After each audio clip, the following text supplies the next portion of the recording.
ദിവസം അള്ളാഹു താല സ്വർഗത്തിലെ മലക്കുകളോടൊക്കെ വന്നിട്ട് പറയാണ്, ഞാനൊരു കളിമണ്ണ് വെച്ചിട്ട് ഒരു മനുഷ്യരൂപം ഉണ്ടാക്കാൻ പോവുകയാണ്. ഞാൻ എപ്പോഴാണോ ആ ഒരു മനുഷ്യരൂപത്തിന് ജീവൻ കൊടുക്കുന്നത്, അപ്പോൾ നിങ്ങളെല്ലാവരും അവർക്ക് മുന്നിൽ സുജൂദ് ചെയ്യണമെന്ന് പറയാണ്. എല്ലാ മലക്കുകളും അത് കേട്ട് അത് ഓക്കെ സമ്മതിക്കുകയാണ് ചെയ്യുന്നത്. അങ്ങനെ അള്ളാഹു താല കളിമണ്ണ് വെച്ചിട്ട് ഒരു മനുഷ്യരൂപം ഉണ്ടാക്കുകയാണ്. ലോകത്തിലെ ഫസ്റ്റത്തെ മനുഷ്യരാശി പിറന്നത് സ്വർഗത്തിൽ വെച്ചിട്ട് ആദം നബി അലൈഹി ഇസ്ലാം ആയിരുന്നു. അദ്ദേഹത്തിന് ജീവൻ നൽകുകയാണ് അള്ളാഹു താല. ജീവൻ നൽകുന്നത് അള്ളാഹു താല ജീവൻ നൽകിയതും ഈ ആദം നബിക്ക് ജീവൻ വരുന്നത് ഫസ്റ്റ് തന്നെ ഒരു തുമ്മൽ തുമ്മുകയാണ്. ആ തുമ്മൽ തുമ്മിയപ്പോൾ അൽഹംദുലില്ലാ എന്ന് പറയുകയാണ് ആദം നബി. അപ്പോൾ തന്നെ അള്ളാഹു താല തിരിച്ചു പറയുന്നുണ്ട്, അള്ളാഹുടെ എല്ലാ അനുഗ്രഹങ്ങളും നിനക്കുണ്ടായിരിക്കട്ടെ എന്ന് പറയുന്നുണ്ട്. ഈ ഒരു ജീവൻ വന്ന സമയത്ത് തന്നെ എല്ലാ മലക്കുകളും ആദം നബിക്ക് മുന്നിലും സുജൂദ് ചെയ്യുന്നുണ്ട്. പക്ഷെ ജിന്നുകളുടെ മാസ്റ്റർ ആയിട്ടുള്ള ഒരാൾ മാത്രം അവിടെ ചെയ്യാതെ നിൽക്കുകയാണ്. അപ്പോൾ നീ എൻ്റെ വാക്ക് ധിക്കരിക്കുന്നതെന്ന് അള്ളാഹ് ചോദിച്ചപ്പോൾ അയാൾ പറയാണ്, ഞാൻ എന്തിന് ഇതൊക്കെ ചെയ്യണം? ജിന്നുകളുടെയും മലക്കുകളുടെയും ഉസ്താദാണ് ഞാൻ. എന്നെക്കാളും എത്രയോ കീഴിൽ കിടക്കുന്ന ഒരു വ്യക്തിയോട്, അല്ലെങ്കിൽ എന്നെ തീ കൊണ്ടാണ് പഠിച്ചത്, അവർക്ക് ഞാൻ എന്തിനാണ് കളിമണ്ണ് കൊണ്ട് പടച്ച ഇവനക്ക് മുന്നിൽ ഞാൻ സുജൂദ് ചെയ്യുന്നതെന്ന് അഹങ്കാരത്തിൽ പറയാണ്. അത് വേറെ ആരുമല്ല, ഇബ്ലീസാണ്. അത്ര അഹങ്കാരത്തോട് കൂടിയിട്ട് ഇബ്ലീസ് ഇങ്ങനെ ഒരു കാര്യം അള്ളാഹുടെ മുഖത്ത് നോക്കി പറയാണ്. അള്ളാഹ് കൽപ്പിച്ച ഒരു കൽപ്പനയാണ് അവൻ ധിക്കരിക്കുന്നത്, അവൻ്റെ അഹങ്കാരം മൂലം.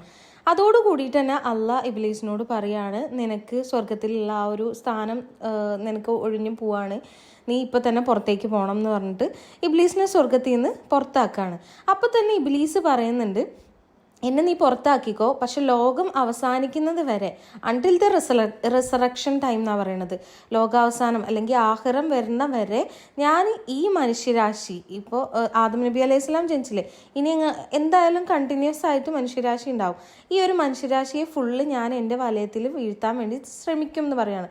അപ്പോഴും അള്ളാഹു താലൊക്കെ പറയുന്നുണ്ട്, നീ ശ്രമിച്ചോ, നിനക്ക് ഞാൻ അതിനുള്ള സമ്മതം തരുന്നുണ്ട്. അപ്പോൾ അള്ളാഹു താല ഇബ്ലീസ് ചോദിക്കുകയാണ്, അതിനുള്ള പെർമിഷൻ നീ എനിക്ക് തരണം, നീ അത് എനിക്ക് പെർമിഷൻ തരാതിരിക്കരുത് എന്ന് പറയുമ്പോൾ അള്ളാഹു താല പറയാണ്, നീ അവരെ എത്ര വേണേലും ഇൻഫ്ലുവൻസ് ചെയ്യാൻ ശ്രമിച്ചോ, പക്ഷെ ഞാൻ ഏറ്റവും മേഴ്സിഫുൾ ആയിട്ടുള്ള ആളായതുകൊണ്ട്, ഞാൻ ഏറ്റവും പൊറുക്കുന്ന ആളായതുകൊണ്ട് ഞാൻ എന്ത് ചെയ്യും, ഇവർ എന്നോട് തൗബ ചെയ്തിട്ട് മടങ്ങുകയാണെങ്കിൽ ഞാൻ അവർക്ക് പുറത്തു കൊടുക്കും എന്നുള്ളത് അള്ളാഹു താല പറയുന്നുണ്ട്. അങ്ങനെ അത് കഴിഞ്ഞു. അത് കഴിഞ്ഞ് ആദം നബി അലൈഹി ഇസ്ലാം അവിടെ എന്താ പറയുക, സ്വർഗത്തിൽ ഭയങ്കരമായിട്ട് ഹാപ്പി ആയിട്ട് ജീവിക്കുകയാണ്.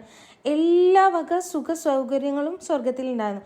പക്ഷേ ഈ മലക്കുകളും ജിന്നുകളും അങ്ങനെയൊക്കെ ഉണ്ടായിരുന്ന സമയത്ത് ആദം നബിക്ക് ഒരു കൂട്ടില്ല, ഒരു കമ്പനിക്ക് ഒരാളില്ലാത്തൊരു നിലയിൽ നിൽക്കുന്ന സമയത്ത് ആദം നബി ഭയങ്കര ബോറടി ആയിട്ട് അങ്ങനെ നടക്കുകയാണ്. കാരണം മലക്കുകൾക്കൊക്കെ അവരുടേതായ ഡ്യൂട്ടീസ് അള്ളാഹു താല കൊടുത്തിട്ടുണ്ടായിരുന്നു. അപ്പോൾ ആദം നബി ഇങ്ങനെ ബോറിംഗ് ആയിട്ട് ജീവിക്കുന്ന സമയത്ത് അള്ളാഹു താല ആദം നബിയുടെ വാരിയൽ വെച്ചിട്ട് തന്നെ അള്ളാഹു താല ആദം നബിക്ക് ഒരു ഇണയെ സൃഷ്ടിക്കുകയാണ്, ഹവ്വാ ബീവിയെ. ഹവ്വാ ബീവിയും ആദം നബിയും കൂടിയിട്ട് സ്വർഗത്തിൽ ഭയങ്കര സന്തോഷിച്ചിട്ട് ജീവിക്കുകയാണ്. അപ്പോൾ അള്ളാഹു താല ആദം നബിയോടും ഹവ്വാ ബീവിയോടും പറയുന്നുണ്ട്, നിങ്ങൾക്ക് ഈ ലോകത്ത് ഈ സ്വർഗത്തിൽ എന്ത് വേണോ അതൊക്കെ നിങ്ങൾക്ക് ചെയ്യാം, പക്ഷെ ഒരു കാര്യം മാത്രം നിങ്ങൾ ചെയ്യാൻ പാടില്ല. എന്നിട്ടൊരു മരം കാണിച്ചിട്ട് പറയുന്നുണ്ട്, ഇതിലെ പഴം മാത്രം നിങ്ങൾ കഴിക്കാൻ പാടില്ല എന്നുള്ളത്. പക്ഷെ മനുഷ്യരാശിയുടെ ഒരു ആക്രാന്തം എന്നൊക്കെ പറയില്ലേ നമ്മൾ, ആ ഒരു ഇത് കാരണം എപ്പോഴും അവർ വാക്ക് തെറ്റിച്ചിട്ട് ഫോർബിഡൻ ആക്കിയിട്ടുള്ള സാധനങ്ങൾ നമുക്ക് എന്താ പറയുക ചെയ്യാൻ പാടില്ല എന്ന് പറഞ്ഞു കഴിഞ്ഞാൽ ചെയ്യാനൊരു ഭയങ്കര ഒരു ഇതുണ്ടാവില്ലേ മനുഷ്യരാശിക്ക്. ആ ഒരു ആക്രാന്തം കാരണം അവരെന്ത് ചെയ്യാണ്, അതിൻ്റെ ഒപ്പം തന്നെ ഇബ്ലീസിൻ്റെ വിസ്പറിങ് ഇങ്ങനെ കേൾക്കുകയാണ് ആദം നബിയും ഹവ്വാ ബീവിയും. അങ്ങനെ അവർ ആ പഴം പൊട്ടിച്ചിട്ട് കഴിക്കുകയാണ്. അത് വിലക്കപ്പെട്ട കനി എന്നൊക്കെ പറയുന്ന പോലെ അത് കഴിച്ചതോട് കൂടിയിട്ട് അള്ളാഹു താലയുടെ കോപം വരികയാണ്. അതോട് കൂടിയിട്ട് ഇവരെന്ത് ചെയ്യാണ്, സ്വർഗത്തിൽ നിന്നും അവരെ ഭൂമിയിലേക്ക് അള്ളാഹു താല അയക്കുകയാണ്. ഭൂമി എന്ന് പറയുന്നത് ജിന്നുകൾ ഭയങ്കരമായിട്ട് നശിപ്പിച്ചുകൊണ്ട് നടന്നിരുന്ന ഒരു സ്ഥലമായിരുന്നു. അതിലേക്ക് അയക്കുമ്പോൾ തന്നെ മലക്കുകൾ പറയുന്നുണ്ട്, അവിടെ ആകെ നശിപ്പിച്ചിരിക്കുകയാണെന്ന് പറയുമ്പോൾ ഇത് അവർക്കുള്ള ശിക്ഷയാണെന്ന് പറഞ്ഞിട്ടാണ് ഭൂമിയിലേക്ക് അവരെ അയക്കുന്നത്. ഭൂമിയിൽ അവർ സ്വർഗത്തിൽ ജീവിച്ചിരുന്ന ഭയങ്കര സുഖ സൗകര്യങ്ങളോട് ജീവിച്ചിരുന്ന ആദം നബിക്കും ഹവ്വാ ബീവിക്കും ഭൂമിയിലെ ജീവിതം ഭയങ്കര കഠിനമായിരുന്നു.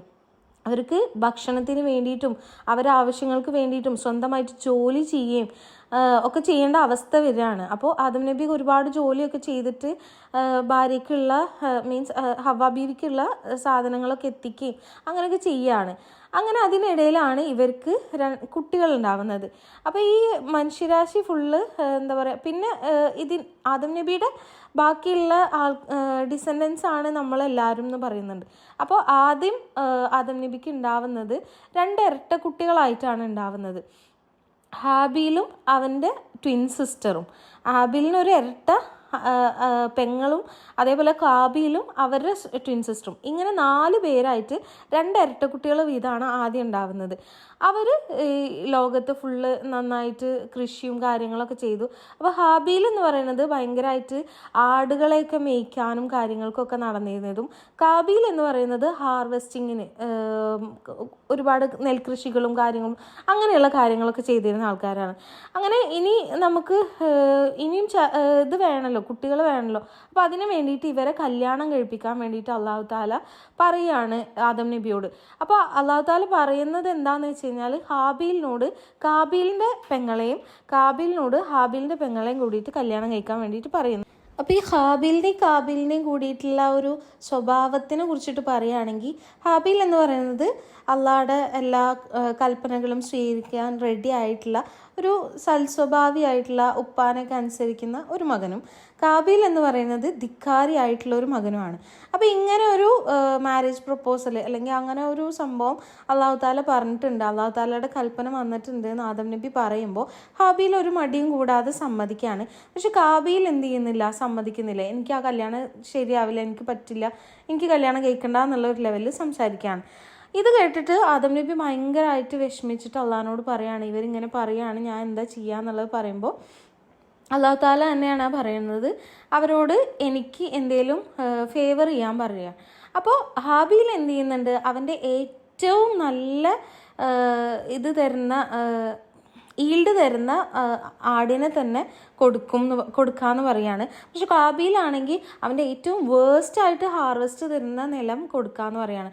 അപ്പോൾ തന്നെ അള്ളാഹു താലാക്ക് കാബീലിൻ്റെ ആ ഒരു ധിക്കാരം മനസ്സിലാവുകയാണ് ചെയ്യുന്നത്.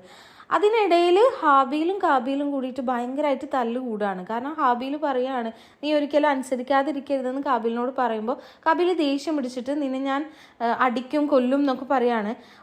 അതിൻ്റെ ഒപ്പം തന്നെ അന്ന് ഇബ്ലീസ് പറഞ്ഞ ആ ഒരു കാര്യം, ഇവരെ നന്നായിട്ട് ഞാൻ ഇൻഫ്ലുവൻസ് ചെയ്യും എന്ന് പറഞ്ഞ ആ ഒരു കാര്യത്തിൽ കാബീലിൻ്റെ ചെവിയിൽ വന്നിട്ട് ഇബ്ലീസ് വന്നിട്ട് ഇങ്ങനെ പിറുപിറുത്തോണ്ടിരിക്കുന്നുണ്ട്, അവനെ നീ കൊല്ല് എന്ന് പറഞ്ഞിട്ട്. അങ്ങനെ കാബീലും കൂടിയിട്ട് അടി കൂടിയിട്ട് കാബീലിൻ്റെ കൈ കൊണ്ട് ഹാബീൽ മരിക്കുകയാണ്. ഹാബീൽ മരിച്ചിട്ട് ഹാബീലിന് എന്താ ചെയ്യേണ്ടതെന്നുള്ളത് കാബീലിന് അറിയണില്ല. ആ സമയത്ത് അള്ളാഹു താല അവർക്ക് മുന്നിൽ കാണിക്കുകയാണ് ഒരു 2 കാക്കകൾ തമ്മിൽ തല്ലുകൂടിയിട്ട് ഒരു കാക്ക മരിച്ചിട്ട് ആ കാക്കയുടെ കൊക്ക് കൊണ്ടിട്ട് കുഴി കുഴിച്ചിട്ട് ഒരു കാക്കനെ മൂടുന്നത് ആ ഒരു സീൻ കാണുന്നുണ്ട്. അത് കണ്ടതോട് കൂടിയിട്ട് കാബീൽ എന്ത് ചെയ്യും, ഹാബീലിനെ അതുപോലെ കുഴിയൊക്കെ കുഴിച്ച് ഖബറൊക്കെ കുഴിച്ചിട്ട് അതിൽ മൂടാണ്. അങ്ങനെ കുറേ ദിവസത്തോളം ആദം നബി കാബീലിനെ കാണാതെ ഇങ്ങനെ അന്വേഷിക്കുന്നുണ്ട്. കാബീലിനോട് ചോദിച്ചപ്പോൾ കാബീൽ പറയുന്നുണ്ട്, ഞാൻ അവൻ്റെ പ്രൊട്ടക്ടറൊന്നും അല്ല. ഭയങ്കര അഹങ്കാരത്തോടെ പറയാണ്, ഞാൻ അവൻ്റെ പ്രൊട്ടക്ടറൊന്നും അല്ല, എനിക്കൊന്നും അറിയില്ല എന്നുള്ളത്. അങ്ങനെ അവസാനം ആദം നബി മനസ്സിലാക്കുകയാണ് കാബീലാണ് ഹാബീലിനെ കൊന്നിക്കണേ എന്നുള്ളതും അവൻ മരിച്ചു എന്നുള്ളതൊക്കെ. അങ്ങനെ അതിൽ ഭയങ്കരമായിട്ട് വിഷമിക്കുകയും കാര്യങ്ങളൊക്കെ ചെയ്യുന്നുണ്ട്. ഇത് കേട്ടിട്ട് ആദം നബി അലൈഹി ഇസ്ലാം കാബീലിന് വേണ്ടിയിട്ട് ഒരുപാട് ദുആ ഒക്കെ ചെയ്തിട്ട് അവരെ ബാക്കിയുള്ള കുട്ടികളോടൊക്കെ പോയിട്ട് പറയാണ്, നിങ്ങൾ കുട്ടികളോടും പേരക്കുട്ടികളോടൊക്കെ പറയാണ്, നിങ്ങൾ എന്തായാലും ഇബ്ലീസിൻ്റെ ഷെറിൽ പെടരുത്, നിങ്ങൾ എപ്പോഴും ഇബ്ലീസിൻ്റെ ആ ഒരു ഷെറിൽ പെടാതിരിക്കാൻ വേണ്ടിയിട്ട് ദുആ ചെയ്യണം, അവൻ നമ്മളെ എപ്പോഴും ഇൻഫ്ലുവൻസ് ചെയ്യാൻ വേണ്ടിയിട്ട് ശ്രമിക്കും എന്നുള്ള ആ ഒരു കാര്യം പറയുകയാണ്. അത് പറഞ്ഞ് കുറച്ച് കാലങ്ങൾക്ക് ശേഷം ആദം നബി ഭയങ്കരമായിട്ട് വയ്യാത്ത അവസ്ഥയിൽ വരികയാണ്. അങ്ങനെ വരുന്ന സമയത്ത് ഒരു ദിവസം കുട്ടികളോട് പറയുന്നുണ്ട്, എനിക്ക് സ്വർഗത്തിലെ കനി കഴിക്കാൻ വേണ്ടിയിട്ട്, സ്വർഗത്തിലെ ഫ്രൂട്ട്സ് കഴിക്കാൻ വേണ്ടിയിട്ട് ഭയങ്കര കൊതിയുണ്ട്, നിങ്ങൾ എങ്ങനെയും എത്തിക്കുമോ എന്ന് ചോദിക്കുകയാണ്. അങ്ങനെ കുട്ടികളെല്ലാം കൂടിയിട്ട് അതെങ്ങനെയും എത്തിക്കാൻ വേണ്ടിയിട്ട് നോക്കുന്ന സമയത്ത് കുറച്ച് മലക്കുകൾ വരുന്നത് കാണുന്നുണ്ട്. മലക്കുകൾ വരുന്നത് കാണുമ്പോൾ അവരുടെ കയ്യിൽ എന്തൊക്കെ ഒരു കല്ലും കുറേ സംഭവങ്ങളും കാര്യങ്ങളൊക്കെ ഉണ്ടായിരുന്നു. അങ്ങനെ അവർ പറയും, നിങ്ങളുടെ ഉപ്പാടെ അല്ലെങ്കിൽ പിതാവിൻ്റെ ലാസ്റ്റ് ടൈം ആയിട്ടുണ്ട്, ഉപ്പ മരിക്കാൻ പോവാണ് എന്നുള്ളൊരു കാര്യം പറയും. അങ്ങനെ അവർ തിരിച്ചു പോവും. ആ ടൈമിൽ ആദം നബി അവിടെ വഫാത്താവുകയാണ്. ഓക്കെ, അത് കഴിഞ്ഞിട്ട് അവരെന്ത് ചെയ്യുന്നുണ്ട്, ഈ മലക്കുകൾ ആദം നബിയുടെ ഖബർ കുഴിക്കുകയും അവിടെ ആദം നബീനെ മറയടക്കുകയൊക്കെ ചെയ്യാണ്. എന്നിട്ട് അവരോട് പറയുന്നുണ്ട്, ഇങ്ങനെയാണ് നിങ്ങൾ ഇനി ആരെങ്കിലും മരിച്ചു കഴിഞ്ഞ് കഴിഞ്ഞാൽ ചെയ്യേണ്ടത്, ഇതാണ് നിങ്ങളുടെ ചര്യ എന്ന് പറയുന്നുണ്ട്. ഓക്കെ, അതിനുശേഷം സെത്ത് എന്ന് പറയുന്ന ആദം നബിയുടെ ഒരു മകന് പ്രവാചകത്വം സ്വീകരിക്കുകയും അള്ളാഹുടെ കൽപ്പനകൾ അനുസരിച്ചിട്ട് ഭൂമിയിൽ ഓരോ ചേഞ്ചസ് വരുത്തുകയും ചെയ്യാണ്. അന്ന് തന്നെ അള്ളാഹു താല പറയുന്നുണ്ട്, ഇനി അങ്ങോട്ട് ഒരു ഘട്ടം വരെ പ്രവാചകന്മാരെ അയക്കുകയും ഇസ്ലാം മതം സ്വീകരിപ്പിക്കാൻ വേണ്ടിയിട്ട് പ്രവർത്തനങ്ങൾ ചെയ്യുകയും ചെയ്യും എന്നുള്ളത്.